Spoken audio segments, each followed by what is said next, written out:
đồng tệ mới trong mỗi người dân.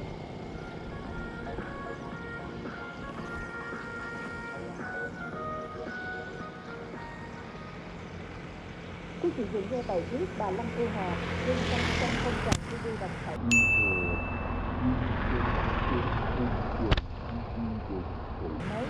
Quý khán giả thân mến, nước một em các bạn. các bạn ấp Thái Hòa, xã Châu Bà, huyện Đồng Xuân. Là nhất em cu vàng.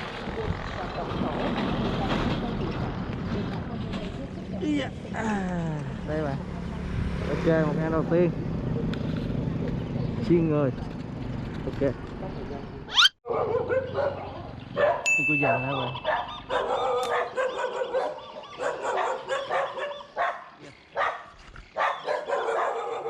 Lớn lắm nhà thiệt nè.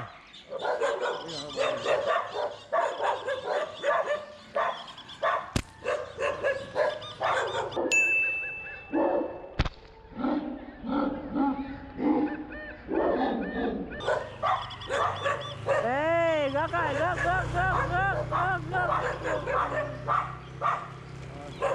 Đi luôn rồi.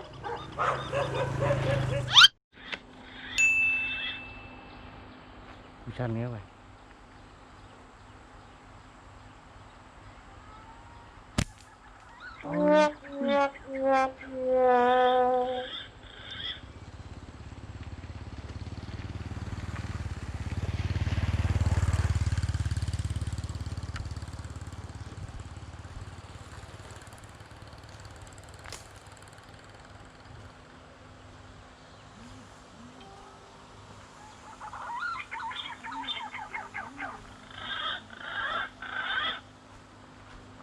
Khoan, từ từ.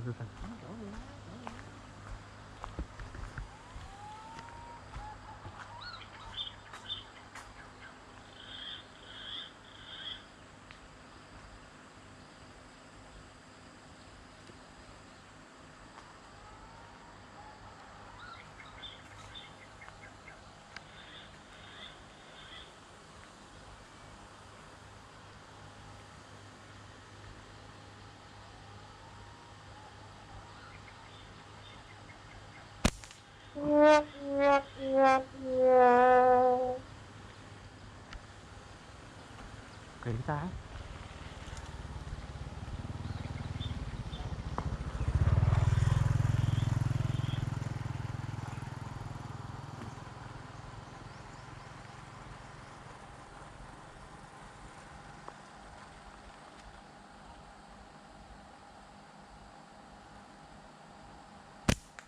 Lỡm.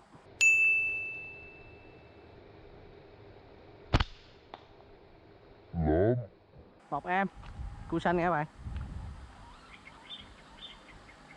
Rồi sao lụm vô nằm dính tở luôn rồi. Gót kìa.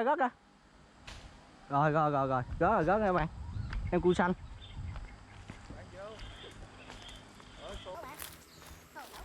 Ồ, cái thịt đã ghê luôn.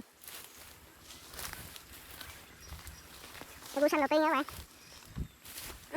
Muốn khui luôn nha.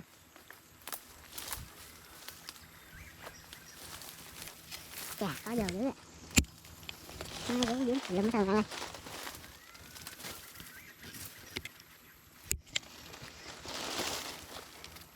Có dầu quá.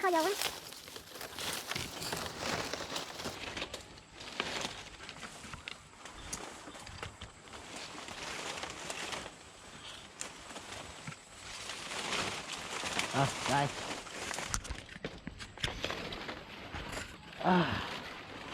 Đây bạn, cu xanh nha. Wow.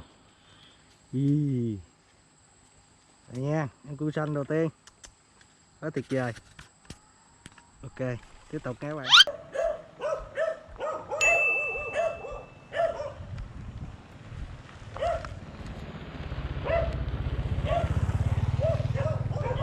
Xe.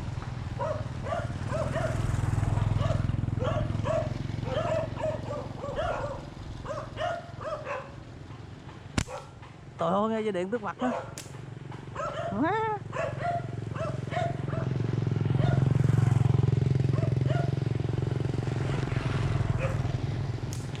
Hay quá.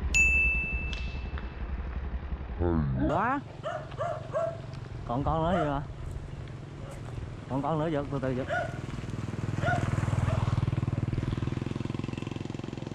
Đây nè.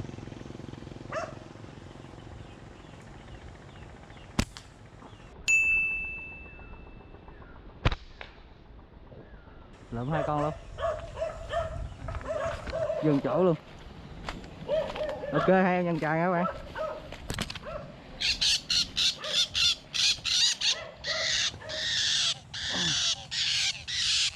Đây một em.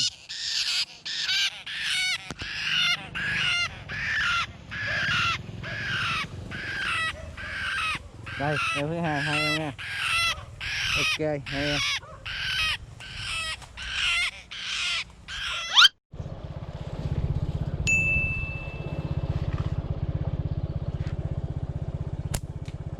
Xe đít nhém túng.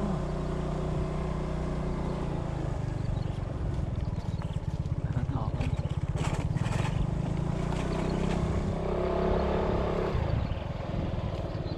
Bắt mấy xe này.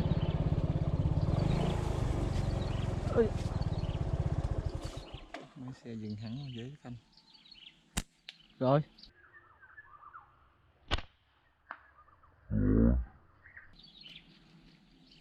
Lớn. Câu ra mất cửa kia kìa. Ok. Mishima mấy hai em được dàn chài nữa nha các bạn. Đây. Đây bác sư bà mắng quá, toàn dàn chài không. Là nó yếu rồi. Rồi gặp xa rồi dứt phát một ngã ngang im gu luôn. Rồi ok, tiếp tục.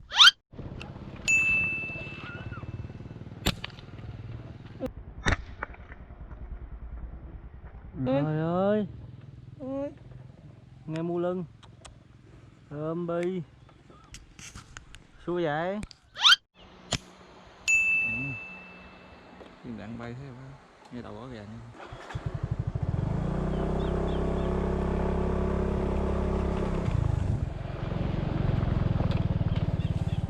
Xuống nhất đó. Sợ gì mui rơi.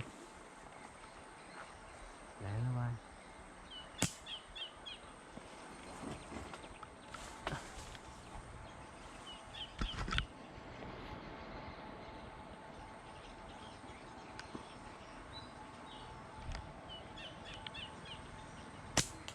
Hay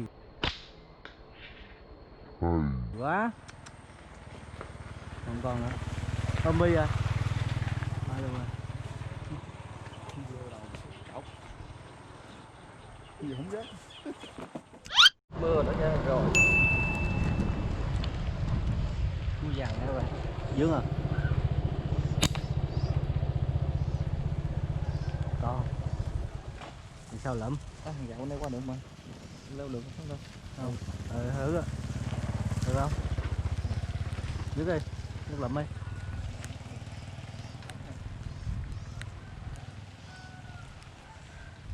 Với siêu quà mấy hai em của dằn nha bạn. Còn nằm trong đó rồi. Đang đi vô lụm hay gì.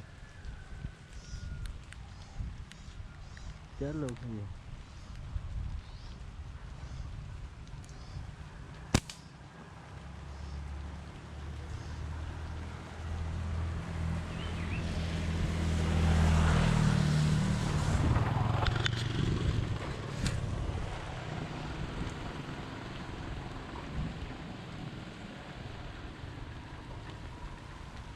Thẳng vô cái thứ hai.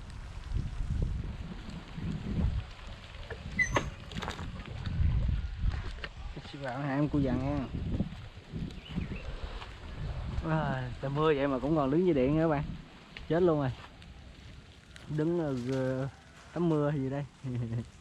Đây ok. Em cô dằn nữa nha. Ú luôn bạn ơi. Lê Hòa đây. Đi siêu Hòa hạ đó nha. Ok tiếp tục.